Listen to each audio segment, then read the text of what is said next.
Gunakan masker jika Saya adalah pemuda asal Bugis Makassar.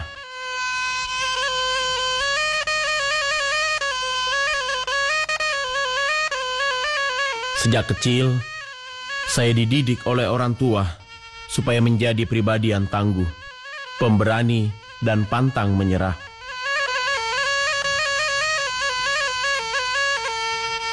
Menjadi pribadi yang tangguh ini juga sesuai dengan karakter nenek moyang saya. Saya bangga menjadi keturunan Bugis Makassar.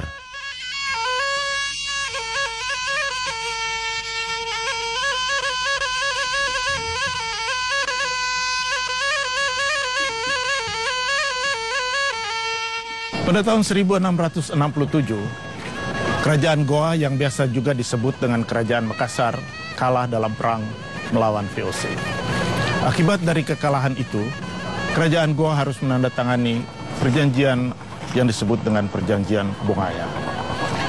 Akan tetapi, penting diketahui bahwa tidaklah serta-merta dengan perjanjian itu perang sudah selesai, karena perang itu masih berlanjut sampai tahun 1669. Akibat perjanjian Bongaya ini, masyarakat Makassar terbagi atas 3 kelompok. Yang pertama, mereka tinggal di Makassar, menyetujui dan menjalani hidupnya dalam suatu realitas di bawah kekuasaan VOC. Yang kedua, mereka lari dan bersembunyi ke dalam dirinya pada aliran-aliran tarekat dan masuk ke pedalaman negeri-negeri Makassar. Dan yang ketiga, mereka melakukan diaspora ke berbagai daerah di Indonesia bagian barat. Nenek moyang saya adalah pengembara ulung. Mereka rela menanggalkan semua atribut, mengarungi samudra menuju negeri asing, dan meninggalkan negeri leluhurnya.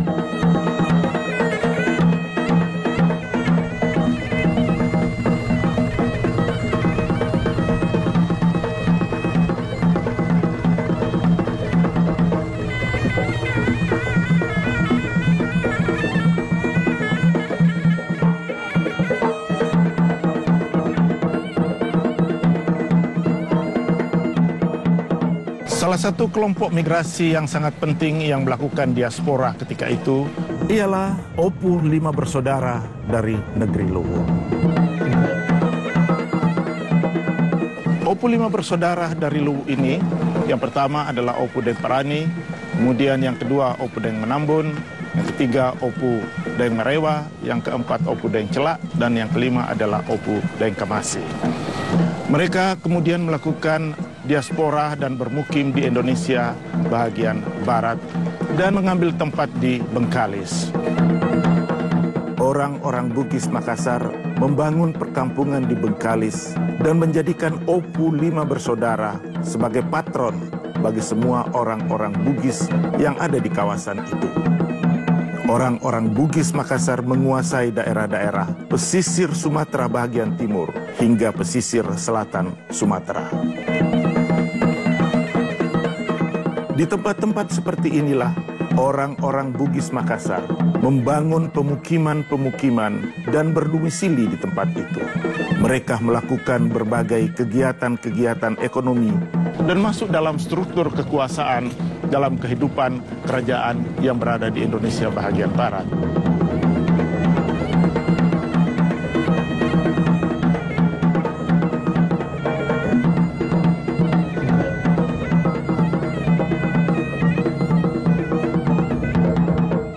Dari Bengkalislah, Opu 5 bersaudara mengontrol semua kegiatan perdagangan dan menguasai jalur pelayaran Selat Malaka dan sekitarnya, sampai pesisir utara Pulau Kalimantan.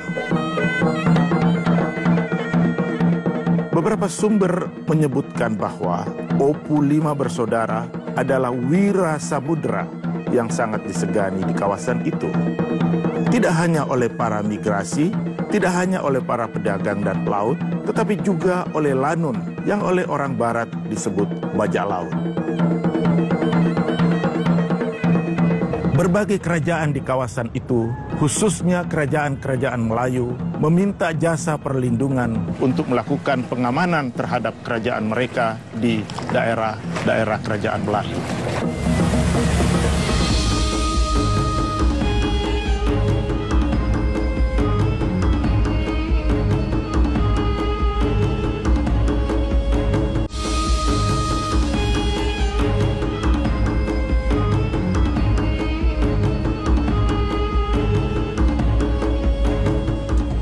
pada tahun 1719 terjadi perebutan kekuasaan atas tahta Johor antara Sultan Abdul Jalil dan Raja Kecil dari Siak.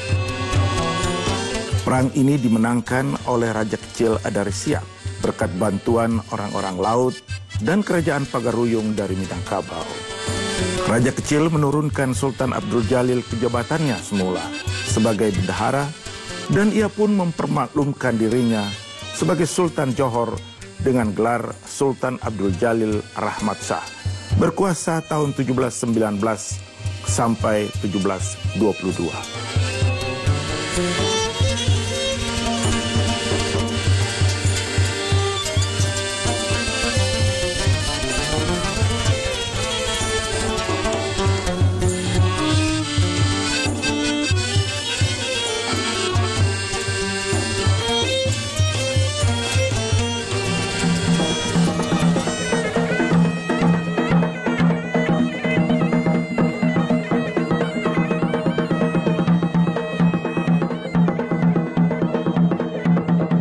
Tak lama setelah kekuasaan Sultan Abdul Jalil direbut oleh Raja Kecil dari Siak, Sultan Abdul Jalil beserta anaknya, putra-putrinya meninggalkan Johor.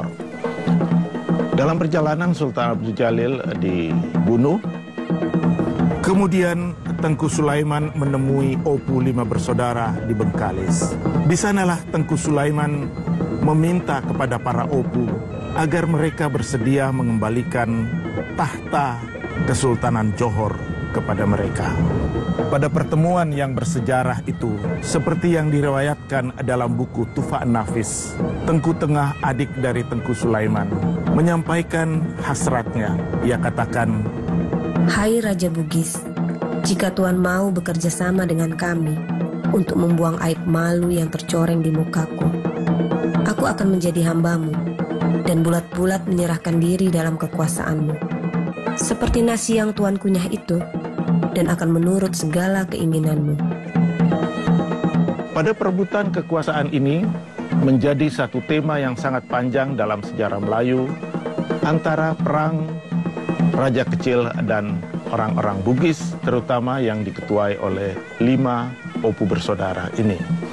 Ketika kekuasaan Sultan Abdul Jalil dijatuhkan dan Opu bersaudara kembali mendudukkan Tengku Sulaiman menjadi Sultan Johor, maka terjadilah satu pemenuhan janji ketika mereka bertemu, ialah bahwa ada Sulaiman didudukkan sebagai yang di Pertuan Besar negeri Johor, Riau, Lingga, dan Pahang. Dan kemudian dari kesepakatan itu diangkatlah salah satu dari Opu 5 bersaudara menjadi yang di Pertuan Muda. Pada tanggal 4 Oktober 1722, di istana yang ditinggalkan Raja Kecil Siak, Tengku Sulaiman dilantik sebagai Sultan Kemaharajaan Melayu dengan gelar Sultan Sulaiman Badrul Alam Shah. Sejak itulah Kemaharajaan Melayu meliputi Riau, Johor, Pahang, dan Lingga, serta seluruh daerah takluknya. Ketika itu pula, Opu Daeng Marewa mencabut alameng, pedang pendeknya, pusaka yang dibawanya dari negeri Bugis, sembari berteriak dengan lantang, "Barang tahu kiranya segala anak-anak Bugis dan Melayu, maka adalah hari ini Sultan Sulaiman bergelar Sultan Sulaiman Badrul Alam Shah menjadi raja yang di Pertuan Besar memerintah Johor, Riau, Pahang, dan Lingga dengan segala daerah takluknya." Dan saat itu pula, Sultan Surul Alam Shah bersama saudaranya, Bendahara Sri Maharaja Tun Abbas, melantik dan memberi jabatan yang di Pertuan Muda kepada Opu Daeng Marewa, mewakili 4 orang saudaranya yang lain. Seperti yang diriwayatkan dalam kitab Tufat An-Nafis, bahwa setelah Opu Daeng Marewa dilantik, dia pun mengaruh menyampaikan kesetiaan kepada Sultan. "Lihatlah Sultan Sulaiman Badrul Alam Shah, akulah yang di Pertuan Muda memerintah kerajaanmu." Lihatlah Sultan Sulaiman Badrul Alamsyah. Akulah yang di pertuan muda memerintah kerajaan. Ujurkan. Barang yang semak berduri di hadapanmu, aku cucikan.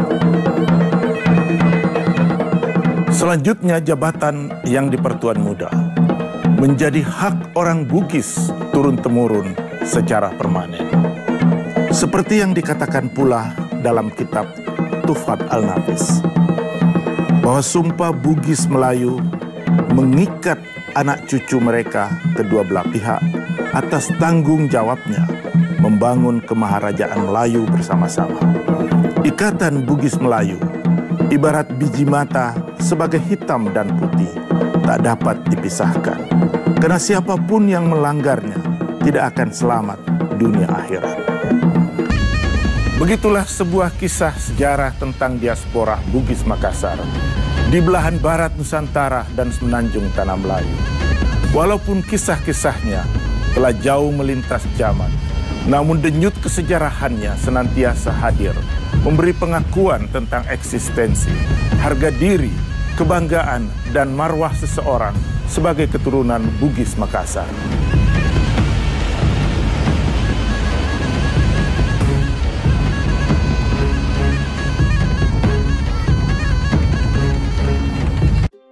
Nah, adik-adik, sekarang waktunya menjawab pertanyaan. Pertanyaannya adalah, menurutmu apa saja kehebatan orang Bugis Makassar pada masa lalu berdasarkan tayangan tadi? Dicatat ya, menurutmu apa saja kehebatan orang Bugis Makassar pada masa lalu berdasarkan tayangan tadi? Jawablah pertanyaan ini sebagai tugas dan kerjakan dengan bimbingan guru atau orang tuamu.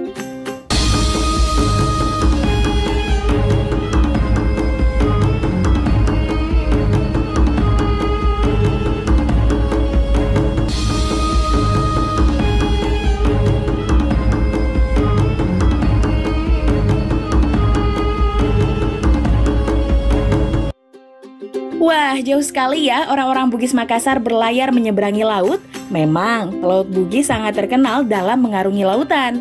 Mereka bahkan sampai ke Afrika.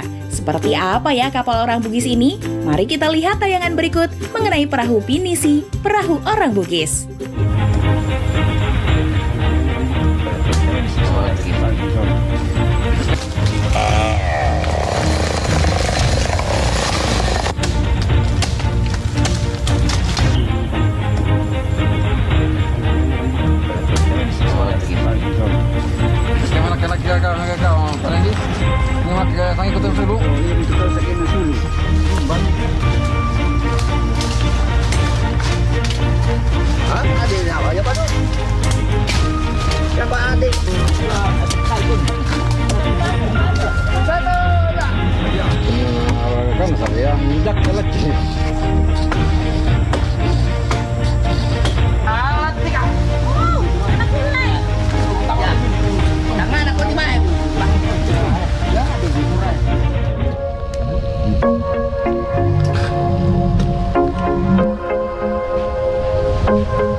Muhammad Jafar Habib, nama saya.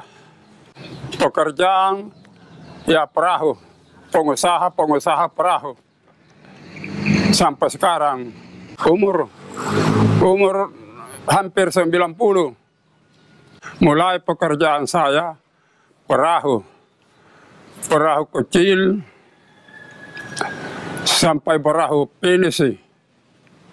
Sampai sekarang PLM. Kita ini bikin perahu kebanyakan sejarah. 2 buah perahu dikirim ke Australia, dinaikkan di museum. Kemudian di belakangnya bikin lagi Cinta Laut, perahu Jepang, ada di Makassar itu. Sekarang kita bikin lagi perahu internasional mau dikirim ke Belgia. Sekarang ada di Belgia. Pertama-tama kita ke keturunan, bukan tiruan, turunan. Jadi kita kalau kita mau kerja itu perahu, pergi dulu lihat dulu kayu di kebun, baru kita pergi teban, dibawa ke tempat pekerjaan. Lamanya tergantung dari keuangan. Kalau banyak uangnya ya bisa cepat. Kalau kurang uang, ya 1 tahun begitu, baru bisa. Dikerja, biasa 1 bulan, biasa juga 1 tahun. Soalnya itu perahu kalau pajala, kan kecil ji. Kalau patorani, besar lagi. Kalau perahu pajala, biasa anak saya. Kalau besar, biasa panggil orang lain. Kalau yang paling besar, biasa panggil 10 orang. Dia kerja. Itu kalau secara tradisi, ya kalau secara tradisi, biasa kita bikin namanya umbomba kalau bahasa Makassar. Dia bagi, kalau kita mulai itu, kalau mau dipotong itu perahu, ya. Kalau dulu kan, tapi sekarang ya sebagian ada begitu, sebagian tidak ada. Soal apa namanya itu pinisi, selalu gembira saya punya hati. Sebab Ada kebanggaan dari saya itu.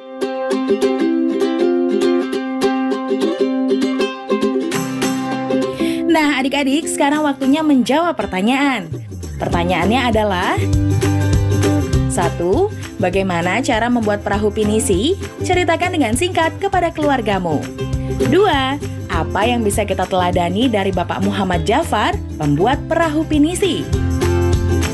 Jawablah pertanyaan ini sebagai tugas dan kerjakan dengan bimbingan guru atau orang tuamu. Yuk bantu Kemendikbud menjadikan program belajar dari rumah di TVRI lebih baik dan menyenangkan untuk kamu. Ikuti survei evaluasi program belajar dari rumah di TVRI dengan membuka laman s.id/surveybdr. Untuk kamu yang berada di daerah 3T, terdepan, terluar, dan tertinggal, bisa mengikuti survei lewat SMS gratis dengan mengetik BDR, kirim ke 93456. Jangan lupa ajak orang tuamu dan gurumu juga ya. Adik-adik ingat ya, selalu rajin mencuci tangan, menjaga jarak, dan menggunakan masker jika hendak keluar rumah untuk mencegah penyebaran COVID-19. Sampai jumpa lagi.